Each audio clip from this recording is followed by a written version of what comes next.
देख रहे हैं डार्क फाइल्स। तो चलिए बढ़ते हैं आज की इस कहानी की ओर। बात है सन 1966 की। तब देश में बहुत भयानक अकाल पड़ा था। ऐसा अकाल जिसमें गांव के गांव तबाह हो गए। लोग एक एक मुट्ठी भर अनाज को तरसने लगे थे और कई जगहों पर तो एक दूसरे को मार कर भी खाने लगे थे। एक गांव था माधवपुर।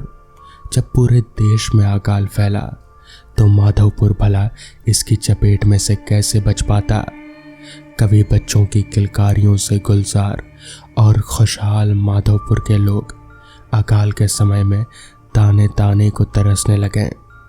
कुछ समय तक तो जैसे तैसे गांव के लोगों का पेट भरा, पर क्योंकि 1965 और 66 दोनों ही साल लगातार अकाल पड़ा, इस वजह से गांव में अनाज की पैदावार नहीं के बराबर थी। लोगों के पास जो बचा कुचा अनाज था लोग वही खा रहे थे। धीरे धीरे करके पहले गरीब तबके के लोग और फिर गांव में रहने वाले समृद्ध लोग भी इसकी चपेट में आने लगे। अगल बगल के गांव में भी अकाल ने बड़े पैमाने पर तबाही मचा रखी थी। वो समय ऐसा था जब ना तो मोबाइल था ना ही टीवी। एक दूसरे की खबर लेने में महीनों का समय लग जाता था। माधवपुर गांव के मुखिया के यहाँ मनोहरपुर गांव के रहने वाले भुवन ने अपनी बहन का ब्याह किया था। इधर बहुत दिनों से उसे अपनी बहन की कोई खबर नहीं मिली थी। वो तो गनीमत थी कि भुवन के गांव में अभी तक खाने भर का अनाज बचा हुआ था, इसलिए भुवन और उसका परिवार सुरक्षित थे।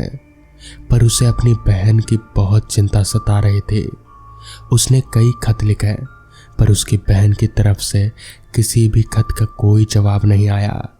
हार कर एक दिन भुवन ने सोचा क्यों ना मैं ही अपने बहन के घर हो आऊं, और यही निश्चय करके अपनी बहन के घर को रवाना हो गया। उसकी बहन का गांव ट्रेन के रास्ते में पड़ता था। रात के समय जब भुवन ट्रेन से माधवपुर स्टेशन पर उतरा तो उस समय रात के 11 बज रहे थे। एक बार तो स्टेशन पर उतरते ही भुवन के शरीर में झुनझुनी दौड़ गई। उसने देखा सारा स्टेशन वीरान पड़ा है, मानो वो स्टेशन पर नहीं बल्कि किसी शमशान में उतर गया हो। कहीं एक परिंदा भी नजर नहीं आ रहा था। भुवन का मन किसी अनहोनी की आशंका से घबरा उठा। उसे लगा कहीं अकाल के चपेट में उसकी बहन का गांव माधवपुर भी तो नहीं आ गया। फिर भी हिम्मत करके वो स्टेशन से बाहर निकला। बाहर भी गुप अंधेरा पसरा हुआ था, कहीं कोई रोशनी नहीं थी। मन में डर और घबराहट के साथ भुवन माधवपुर की ओर बढ़ चला। रास्ते में ऐसा लग रहा था जैसे या तो दुनिया खत्म हो गई हो या चिरागों को रोशन करने वाले। थोड़ा ही आगे बढ़ने के बाद उसे माधवपुर के घर दिखाई देने लगे। पर आश्चर्य कि पूरा स्टेशन जहां वीरान पड़ा था, स्टेशन के बाहर भी किसी आदमी का नामो निशान नहीं था। वहीं माधवपुर का हर घर बिल्कुल रोशन था। इसका मतलब ये था कि माधवपुर में अभी भी सब लोग सुरक्षित थे। मन ही मन भगवान को धन्यवाद देते हुए भुवन अपनी बहन के घर के रास्ते पर आगे बढ़ा और चलता हुआ बहन के घर पहुंच गया। जब बहन के घर पहुंचा तो उसे देखकर उसकी बहन जोर जोर से रोने लगी और कहने लगी कि तुमने आने में बहुत देर कर दी, सब खत्म हो गया। पर भुवन इसका मतलब नहीं समझ पाया। उसकी बहन ने उसे बैठाया और घर के सभी लोगों से मिलाया, पर ऐसा लग रहा था जैसे सभी लोगों की आंखें शून्य को निहार रही थी। वो बातें तो कर रहे थे, पर भुवन के साथ होकर भी वो उसके साथ नहीं थे।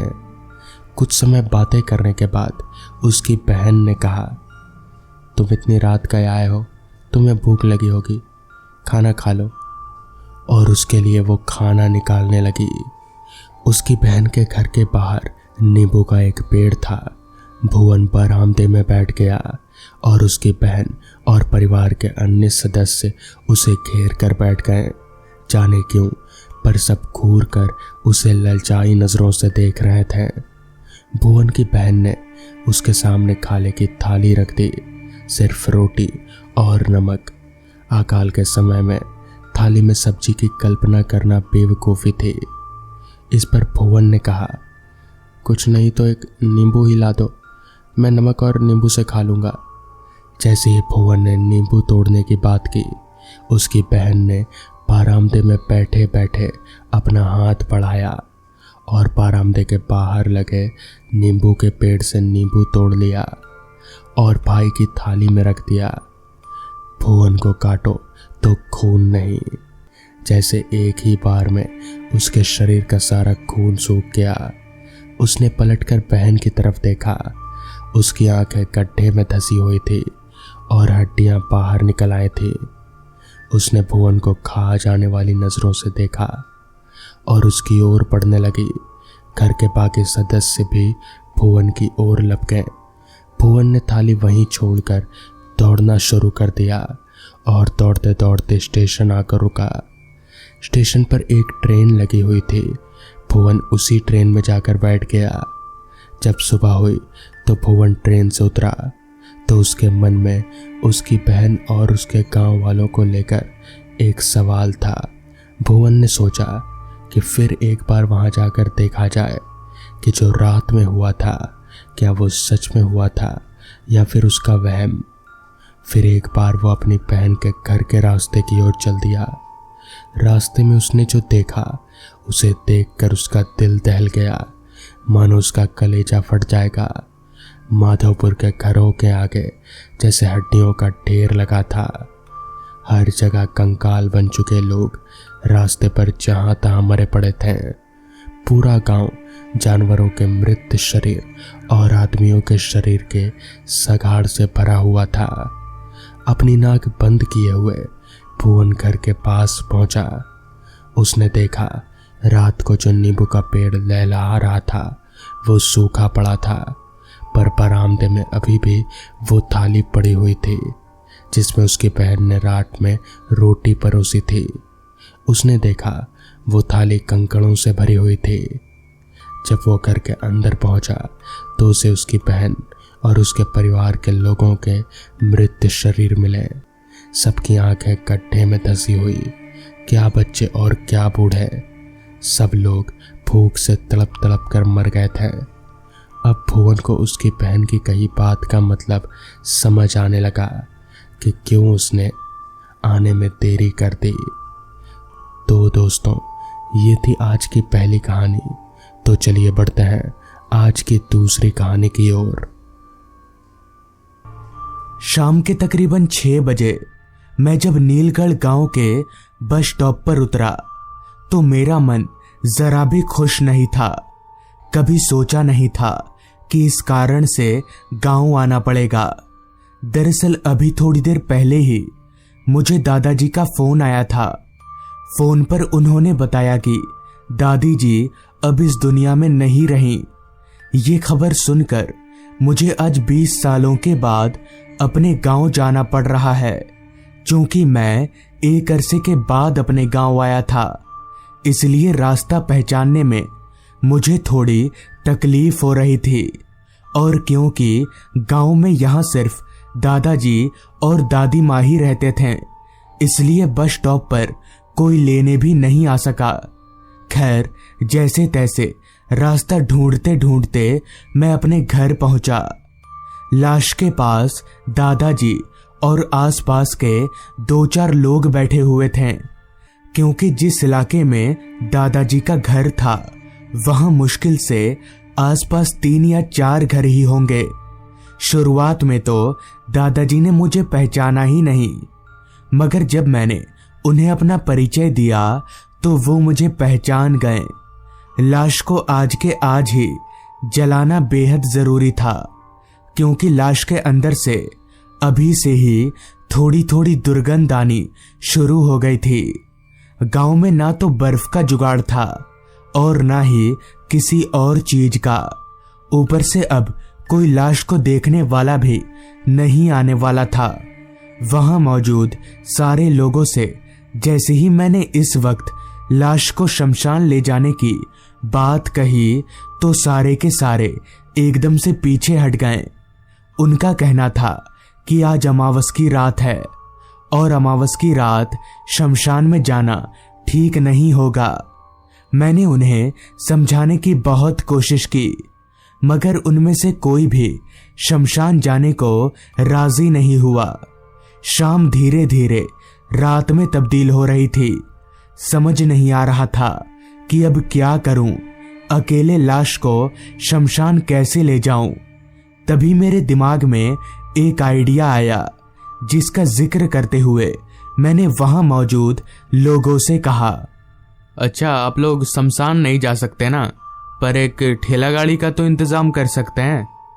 मेरे इतना कहने पर गांव वालों ने एक ठेले वाले को किसी तरह ज्यादा पैसों का लालच देकर शमशान जाने के लिए हां बुलवा दिया। ठेले वाला अपना ठेला लेकर दरवाजे के ठीक बाहर खड़ा था। फिर मैंने और 2-4 लोगों ने मिलकर लाश को ठेले में चढ़ा दिया। लाश का चेहरा अभी भी कफन से ढका हुआ था, क्योंकि मैं एक ही बार शमशान में जाकर ही दादी जी का चेहरा देखने वाला था।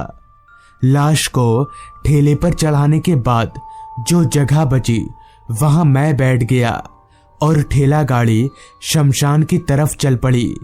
ठेले वाला सामने की ओर बैठकर तेजी से पैडल मार रहा था, जैसे उसे शमशान पहुंचने की जल्दी हो। जिस पर मैंने उस ठेले वाले से कहा, आराम से चलाओ यार, इतनी जल्दी क्या है। इस पर ठेले वाला बोला, साहब रात होने वाली है, जितना जल्दी शमशान जाकर वापस आ जाएंगे हमारे लिए उतना अच्छा है। आज अमावस की रात है ना। खैर मैं इन सब तकियानुसी बातों पर विश्वास तो करता नहीं था, लिहाजा मैं चुपचाप ठेले पर ही बैठा रहा। मैंने अपने एक हाथ से लाश के कफन को पकड़कर रखा था, ताकि तेज हवा के चलते कफन उड़ ना जाए। ठेला गाड़ी गांव के उस कच्चे रास्ते पर पूरी रफ्तार से चल रही थी। रास्ता इस कदर खाली था कि अगर उस रास्ते पर किसी का एक्सीडेंट हो जाए तो पानी पिलाने वाला भी कोई नहीं मिलेगा। दोनों बाजू जंगल और एक लंबा चौड़ा रास्ता। अभी हम लोग आगे बढ़ ही रहे थे कि तभी रास्ते के किनारे हमें कोई बूढ़ी औरत नजर आने लगी, जो कि हाथ दिखाकर ठेला गाड़ी रोकने का इशारा कर रही थी। जिस पर मैंने ठेले वाले से कहा, रुको रुको, ठेला रोको, शायद इन्हें कोई मदद की जरूरत है। हालांकि ठेले वाला ठेला रोकने को तैयार नहीं था, मगर मेरे जिद करने पर उसने ठेला रोका। ठेला रोकते ही वो बूढ़ी अम्मा जैसे तैसे ठेले में चढ़कर बैठी और हम लोग वापस से आगे बढ़ने लगे। मगर पता नहीं क्यों उस बुढ़िया का चेहरा मुझे कहीं देखा देखा सा लग रहा था, जैसे मैंने उसे पहले कभी देखा हो। तभी मैंने उस बुढ़िया से पूछा, अम्मा इतनी रात गए कहाँ जा रही हो। इस पर बुढ़िया बोली, शमशान जा रही हूँ बेटा, तुम लोग वहीं जा रहे हो ना। इस पर मैंने अपना सिर हाँ में हिलाया और पूछा, शमशान में इतनी रात गए आपको क्या काम है। इस पर बुढ़िया ने बात को ये कहकर टाल दिया कि कुछ काम है। मुझे भी लगा शायद होगा कोई काम, जिसके बाद मैंने भी और कुछ नहीं बोला। अभी मैं चुपचाप ठेले पर बैठा ही था कि तभी अचानक मेरी आंखों में कुछ चला गया। मैंने अपना आंख मीचने के लिए जैसे ही अपना एक हाथ लाश के सिर की तरफ कफन से हटाया तो वो कफन हवा में लहराने लगा। इससे पहले कि मैं कफन को ठीक से पकड़ता, उस बुढ़िया ने ही कफन को एकदम से धर दबोचा और दादी माँ का चेहरा दिखने नहीं दिया। तभी वो बुढ़िया मुझसे बोली, इसको ठीक से पकड़ो, हवा में उड़ जाएगा वरना। पहले उस बुढ़िया का चेहरा, अब आवाज दोनों ही मुझे बहुत जाने पहचाने से लग रहे थे। खैर, कुछ ही देर में हम लोग शमशान पहुंच गए। नीलगढ़ गांव के शमशान में ये मेरा पहली बार आना हुआ था। तब रात के 9 या 9:30 बज रहे होंगे। मैंने और ठेले वाले ने मिलकर लाश को नीचे उतारा। तभी मैंने ठेले वाले से कहा, चलो भाई, हाथ लगाओ थोड़ा, लाश को अंदर तक ले चलो। इस पर ठेले वाला बोला, देखो साहब, मैं अंदर नहीं जाएगा, अपनी यहीं तक बात हुई थी शमशान जाने की, बस इसके अंदर मैं नहीं जाएगा।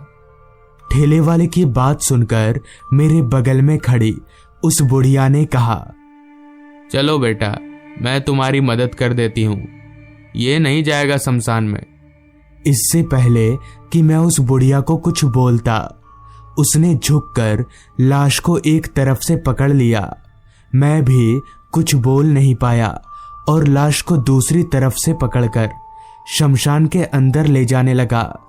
शमशान पूरी तरह से खामोशी के गिरफ्त में था। दूर दूर तक हमारे अलावा और कोई इंसान नहीं था।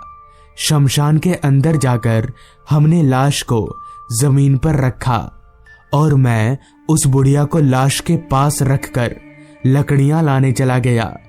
शमशान चारों तरफ से जंगलों से घिरा हुआ था, इसलिए लकड़ी खोजने में मुझे कुछ खासा दिक्कत नहीं हुई।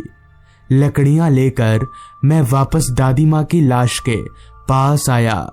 वो बुढ़िया अभी भी उसी तरह से लाश के पास ही खड़ी थी। खैर, मैंने चिता सजाना शुरू किया। चिता सजाने के बाद अब सिर्फ लाश को जलाना ही बाकी रह गया था। इसलिए मैंने सोचा 20 सालों के बाद एक आखिरी बार दादी माँ का चेहरा देख लूं। ये सोचते हुए मैंने जैसे ही लाश के चेहरे पर से कफन हटाया तो मेरे होश उड़ गए। मुझे मेरी आंखों पर यकीन नहीं हो रहा था, क्योंकि दादी माँ का चेहरा और मेरे बगल में खड़ी उस बुढ़िया का चेहरा एक ही था। मतलब ये कि वो बुढ़िया कोई और नहीं बल्कि मेरी दादी माँ की आत्मा थी। तब जाकर मुझे समझ आया कि इनका चेहरा मुझे कहीं देखा देखा सा क्यों लग रहा था। और 20 सालों में मैं अपनी दादी माँ का चेहरा लगभग भूल चुका था, इसलिए मैं उन्हें पहचान ही नहीं पाया। मैंने एक नजर दादी माँ की आत्मा की तरफ देखा तो वो मुझे देखकर मुस्कुरा रही थी। दादी माँ की आत्मा को देखकर पता नहीं क्यों उस वक्त जहां मुझे डर लगना चाहिए था, वहीं मेरी आंखों में आंसू थे। किसी तरह से मैंने लाश का दाह संस्कार किया और दाह संस्कार करते ही दादी माँ की आत्मा मेरी आंखों से ओझल हो गई। फिर मैं शमशान से बाहर निकला और सीधे घर चला गया। उस दिन के बाद से दादी माँ की आत्मा मुझे कभी नहीं दिखी। दादाजी अब मेरे साथ शहर में रहते हैं। आज उस घटना को 6 साल बीत चुके हैं, मगर अभी भी मुझे दादी माँ का वो मुस्कुराता हुआ चेहरा अच्छे से याद है और शायद मैं अपने जीते जी उस चेहरे को कभी नहीं भूल पाऊंगा। तो दोस्तों, ये थी आज की कहानी। अगर आपको ये कहानी पसंद आई हो तो चैनल को जरूर सब्सक्राइब कर लें। तो मैं आपका दोस्त आर्यन जल्द ही मिलूंगा आपसे ऐसी ही एक कहानी के साथ।